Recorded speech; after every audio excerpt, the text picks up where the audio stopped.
Soalnya malam sekitar jam 8 lewat, beliau aja masih ngegip Sarwenda di liftnya. Jadi ini sebenarnya gimana sih? Jadi buat yang dari tadi penasaran sudah jelas ya informasinya, nggak perlu lagi.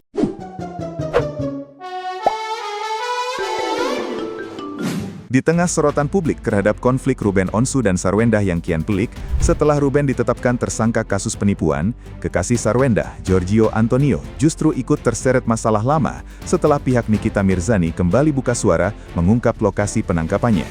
Melalui unggahan Instagram story-nya, Nikita menjelaskan bahwa Giorgio pernah ditangkap dan ditahan di Polda Metro Jaya sebagai jawaban atas rasa penasaran netizen yang budiman yang selama ini menerka-nerka lokasi kejadian tersebut. Penjelasan ini muncul setelah sebelumnya Nikita menagih utang 200 juta rupiah kepada Giorgio sambil mengungkit bantuannya dulu saat sang CEO tersandung dugaan kasus pembelian sinte atau tembakau sintetis.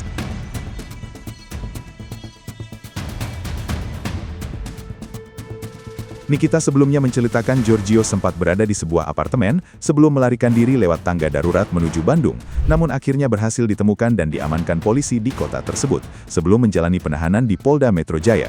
Cerita ini kembali mencuat bersamaan dengan tudingan utang 200 juta rupiah yang hingga kini belum dikembalikan Giorgio, meski detail lengkap soal waktu kejadian dan status akhir perkaranya belum diungkap secara rinci. Sampai saat ini, Giorgio Antonio masih bungkam dan belum memberikan klarifikasi apapun terkait tudingan penangkapan maupun utang tersebut.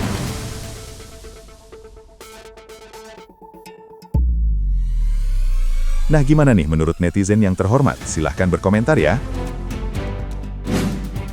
Jujur ya guys, gue berusaha untuk mencerna status dari Nikita Mirzani ini yang lagi ada di penjara juga. Ngomongin si G itu di penjara, ditangkap. Lah, gue bingung dah. Sebenarnya G apa sih RSO? Aduh, gue bingung. Bukannya lagi rame sekarang yang RSO ya, ditetapkan jadi tersangka karena kasus investasi gitu. Kenapa jadi G sih yang ditangkap polisi gitu? Coba dong kalau ada yang tahu komen. Gue jadi bingung. CEO-nya si Wenda katanya punya hutang sama Nikita Mirzani sebesar 200 juta guys. Kalau kalian kagak percaya, kalian bisa lihat sendiri di SG-nya Kak Nikita Mirzani guys. Itu Kak Nikita Mirzani menjelaskan secara rinci ya guys ya. Seorang CEO dengan 2000 toko punya hutang 200 juta, itu kata gua kayak kok bisa gitu. Tapi harusnya bayar nggak sih guys ya karena kayak seorang CEO dengan 2000 toko punya hutang sampai ditagih ya guys ya, kayak begitu kata gue, kayak kalau nggak dibayar memalukan. Gue kaget sih guys ya, karena kayak ternyata kan Nikita Mirzani itu kenal dengan si CEO itu, udah kenal, dibantuin pula, terusnya katanya membeli sesuatu itu gue nggak bisa sebut, gue nggak ngerti juga itu buat apa ya guys ya. Kalian baca sendiri SG-nya, kalian lihat dan kalian kasih tahu gue itu maksudnya tuh mau beli apa sih. Gue nggak paham tuh bahasanya guys. Cucu pemberitaannya guys, kita baca. Guys, banyak sekali urusan netizen plus 62 ini ya. Belum kelar masalah Sarkawi dan lain-lain. Sekarang Nikita Mirzani menagih hutang ke CEO. Jadi kita beralih jadi debt collector dulu kayaknya nih. Guys, buat nagih ke yang katanya CEO itu yang punya perusahaan 2000 unit toko. Wanita Amazon turun gunung. Gua kepo. Gua klik lah profilnya si ini kan, ibu netizen. Gua dapet nih berita guys. Ini berita yang udah di-up di instastory-nya Nikita Mirzani, cekidot. Ada apa dengan CEO ini? CEO kok punya utang ke Nikita Mirzani? CEO Sergio Antonio. Masih inget nggak? Beberapa tahun lalu waktu lu punya masalah karena ketahuan beli sinte lewat Instagram, Kak Niki yang bantuin lu. Waktu itu lu sampai ketangkep di apartemen, sempat kabur lewat tangga darurat, pergi ke Bandung dan akhirnya ketangkep lagi cucok. Di saat itu lagi dalam masalah, Kak Niki satu-satunya orang yang bantuin dan bahkan meminjamkan lu uang 200 juta. Kak Niki bantuin lu waktu lu lagi susah tanpa banyak pertimbangan. Jadi sekarang Kak Niki cuma minta satu hal, tolong hargai bantuan yang sudah pernah Kak Niki kasih dan selesaikan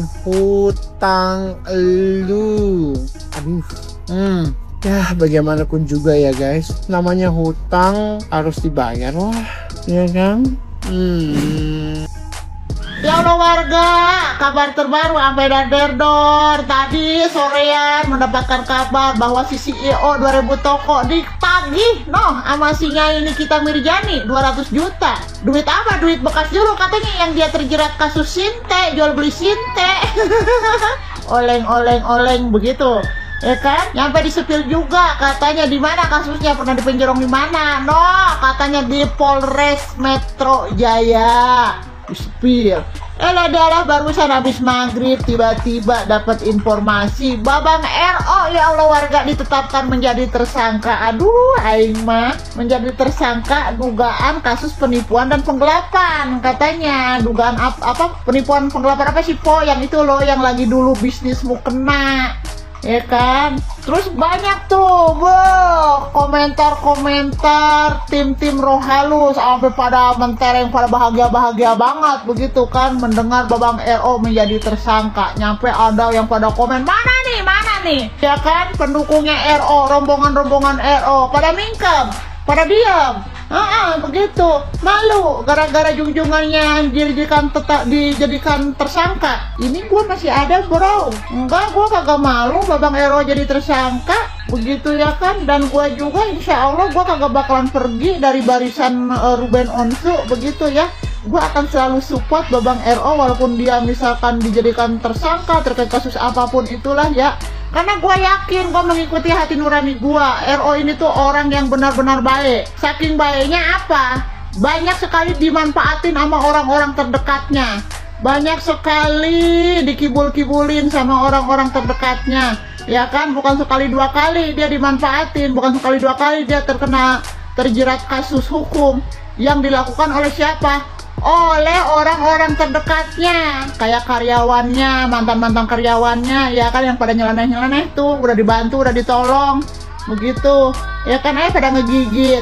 Ujung-ujungnya dari zaman dahulu kala juga Babang RO lagi baik, yang pasang badan, nama Ruben Onsu lagi baik, yang jadi jelek, yang dicemarkan, begitu kan, tapi ujung-ujungnya kelar, selesai. Ya, makanya gua mah nih buat Babang Ruben Onsu ya, dengerin Empo mah selalu support Babang RO nih, Babang Ruben.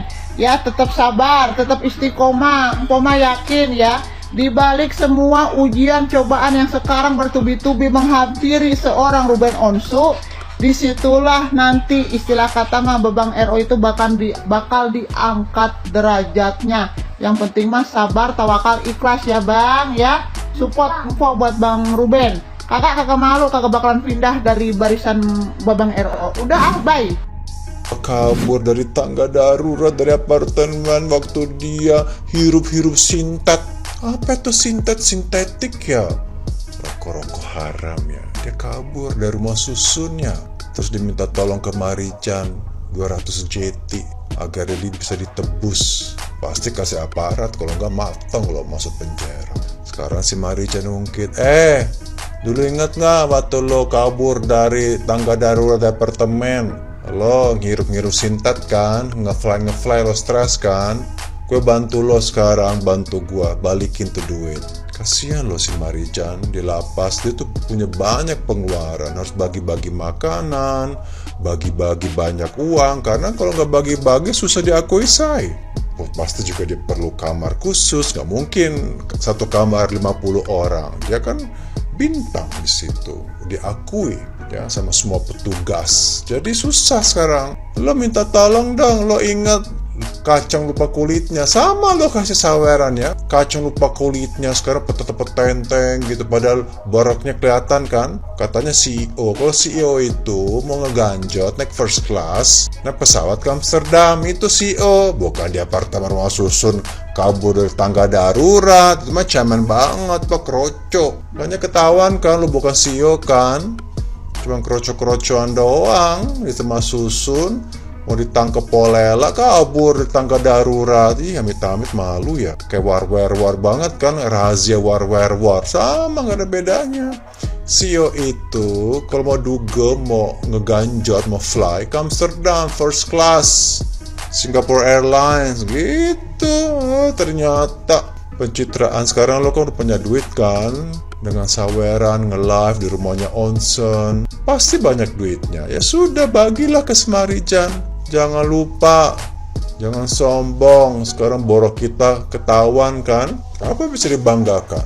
Kenapa lo ngenyintet? Lo stres ya? Itulah, kalau kebanyakan pencitraan, pengen pansos, pengen diakui, stres. Makanya biasa aja. Jangan sok-sok kaya, sok ganteng, sok pakai bahasa Inggris, sok intelek, tetap aja kabur dari lantai darurat. Kayak maling. Kan malu kan? Kalau gue jadi lu sih malu, tapi kan aneh. Lu bisa bangga. Makanya biasa aja jadi orang, susah-susah. Jangan mengangkat diri kita sendiri, tapi akhirnya zong. Baik lo Marijan, menolong orang lagi punya masalah, dia baik sebenarnya. Cuma karena kepepet ya, mau duit banyak, dia juga bikin huru hara. Tapi kalau dia nyanyi begini yang benar, bagus. Kan ini kan nggak bikin orang tersinggung. Tapi kalau udah mulai hina-hina orang, ya pusinglah kepala kita ya. Ya udah balikin tuh duit, jenguklah dia ke penjerong daripada lo sekarang sok-sok ini segantung gitu kan sama cewek-cewek. Ih keren ya Papi Cerat, Udin Petot. Ih kalau dilihat dia tuh becek, aduh beser. Kalau gue sih lihat lo kentut gitu kan. Gue tahu, muka-muka pelita R kan, mau manfaatin janda si Marijan, terus manfaatin sekarang saweran. Siapa lagi kau cari korban-korban janda-janda? Mau masa hidup nebeng janda, gak punya harga diri banget sih. Gio ditangkap dan ditahan di Polda Metro Jaya. Benar Gio ditangkap dan ditahan di Polda Metro Jaya, teman-teman. Ini Gio bertanya ya, soalnya ini berita simpang siur. Soalnya di Instastory Instagram Nikita Mirzani yang resmi seperti itu ya, yang followersnya udah jutaan. Biasanya Nikita Mirzani kalau membuat segala sesuatu di akun sosial medianya itu ada benarnya. Makanya Gio bertanya, apakah benar Giorgio ditangkap dan ditahan di Polda Metro Jaya? Pertanyaan saya, banyak yang tanya. Ini penjelasan dari admin Nikita Mirzani ya teman-teman, Gio bacakan untuk teman-teman semua. Banyak yang tanya, Gio Cio alias pacar Sarwendah itu ditangkap dan ditahan di mana? Tanda tanya, berarti kan banyak yang tanya kan gitu. Biar nggak simpang siur dan nggak muncul cerita dari berbagai versi, aku jawab sekalian ya. Biar nggak simpang siur, beritanya kemana-mana, aku jawab sekalian seperti itu ya. Gio ditangkap dan ditahan di Polda Metro Jaya. Pertanyaan saya, ditangkap dan ditahan di Polda Metro Jaya kapan ditangkapnya? Soalnya malam sekitar jam 8 lewat, beliau aja masih ngegip Sarwendah di liftnya. Jadi ini sebenarnya gimana sih? Jadi buat yang dari tadi penasaran, sudah jelas ya informasinya, nggak perlu lagi menerka-nerka ditangkap di mana atau bikin asumsi sendiri. Nah jadi ini adminnya Nikita Mirzani sudah menjelaskan Gio ditangkap dan ditahan di Polda Metro Jaya. Semoga VT ini sampai ke Giorgio, jangan diem aja. Ya kamu harus bilang ke publik mengenai makna dari ketikan atau tulisan dari admin Nikita Mirzani ini sendiri. Seperti itu. Apakah kondisi kamu sekarang seperti apa atau pihak dari keluarganya, supaya tidak menjadi berita yang kemana-mana. Soalnya ini udah ranah ke hukum kan, seperti itu.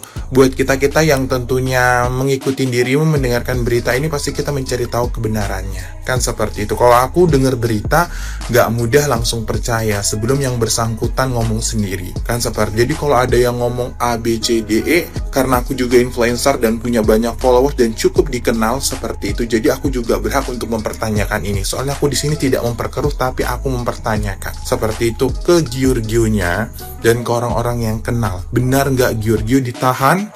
Gio ditangkap dan ditahan di Polda Metro Jaya. Seperti itu. Sekian dan terima kasih.